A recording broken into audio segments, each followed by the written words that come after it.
स्वाभिमानीच्या सागर शंभू शेट्टे यांचा शेकडो कार्यकर्त्यांसह यड्रावकर गटात प्रवेश.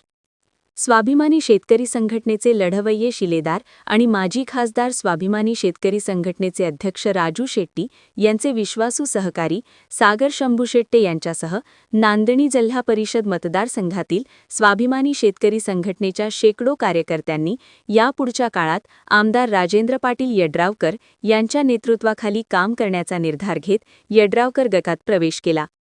आमदार राजेंद्र पाटील यड्रावकर म्हणजे विकासाची दृष्टी असलेले नेतृत्व असून त्यांच्या माध्यमातून पक्ष, संघटना, गट, तट, जातपात न पाहता काम केले जाते.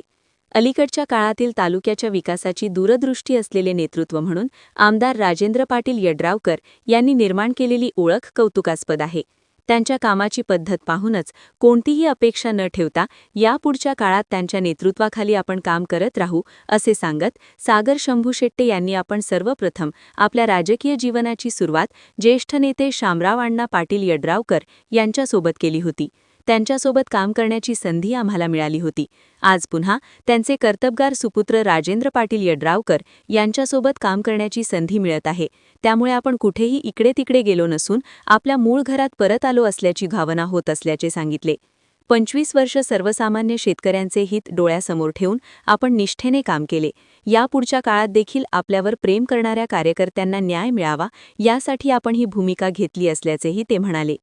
आमदार राजेंद्र पाटील यड्रावकर यांनी यावेळी सर्वांचा स्वागतपर सन्मान केला. सागरसह त्याच्यासोबत आलेल्या कोणाचाही अनादर होणार नाही. प्रत्येकाचा सन्मान राखला जाईल. सर्वांना सोबत घेऊन हातात हात घालून आपण यापुढच्या काळात काम करत राहू अशा भावना व्यक्त केल्या.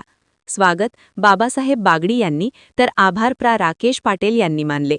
यावेळी शरद साखर कारखान्याचे संचालक संजय बोरगावे, जिल्हा सूतगिरणीके संचालक प्रकाश लठ्ठे यांच्यासह नांदणी स्वाभिमानी शेतकरी संघटनेचे माजी अध्यक्ष पापालाल शेख, विद्यमान ग्रामपंचायत सदस्य अल्पना कोळी, स्वाती माळी, दिलीप परीट, माजी सरपंच विद्या संकेश्वरे, चर्मकार समाज संघटनेचे अध्यक्ष दादा चव्हाण यांच्यासह नांदणी जिल्हा परिषद मतदारसंघातील स्वाभिमानी शेतकरी संघटनेचे शेकडो कार्यकर्ते उपस्थित होते.